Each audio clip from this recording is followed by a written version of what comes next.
Yesterday, a teacher in Texas was forced to pay a massive amount of money to a former student, $90,000, because he forced the student to write down the Pledge of Allegiance at threat of getting a 0 grade in a class. My job is to acknowledge that a 16-year-old student was more of an activist than I was at that age. Then he compared people who refused to recite the pledge, quote, to Soviet communists, members of the Islamic faith seeking to impose Sharia law, and those who condone pedophilia.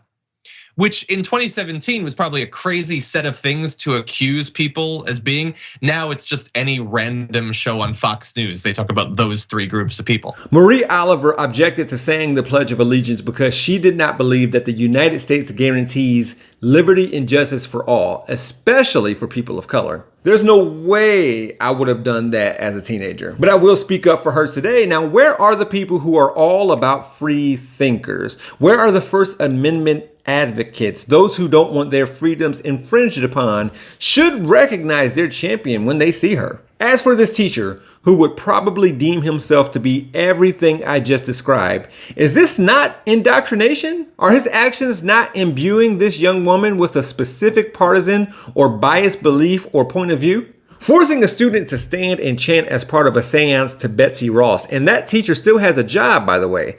More on him in a second. Students and adults who maintain this kind of perspective are silenced and lack support. We've seen this before. A few years ago, a teacher wrote a message on the whiteboard of their classroom because kids refused to stand and recite the Pledge of Allegiance. This message stated, amongst other things, that students should feel lucky to live in the USA, and if they refuse to recite our Pledge of Allegiance, are they displaying maturity and wisdom? Also, the message said that 500,000 Americans died in our Civil War, which was largely to end slavery, really to preserve the Union, but whatever.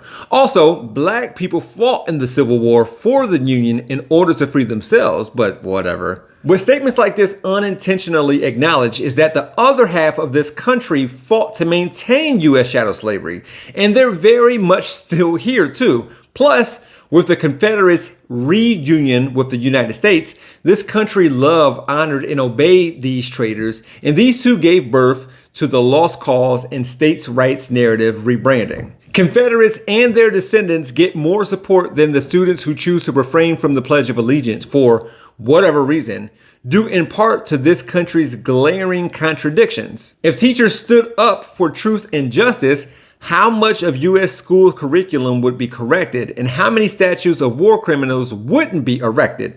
Anyways, as I was alluding to earlier, teacher Benji Arnold allegedly singled out Oliver, who is 21 now, almost 5 years ago when she was in high school, and retaliated against her for sitting out the pledge. Although she was exempt from the pledge under state law in Texas, and teachers had been informed of this fact during a staff meeting, Arnold still required that she and other classmates write the pledge out. American Atheists, who represented Oliver, said an audio recording revealed that Arnold, quote, went on an extended tirade offering to pay for students to move to Europe if they didn't like living in America, but they would have to pay him back double if they ever returned to the US. It's just hard to see someone live out your dreams.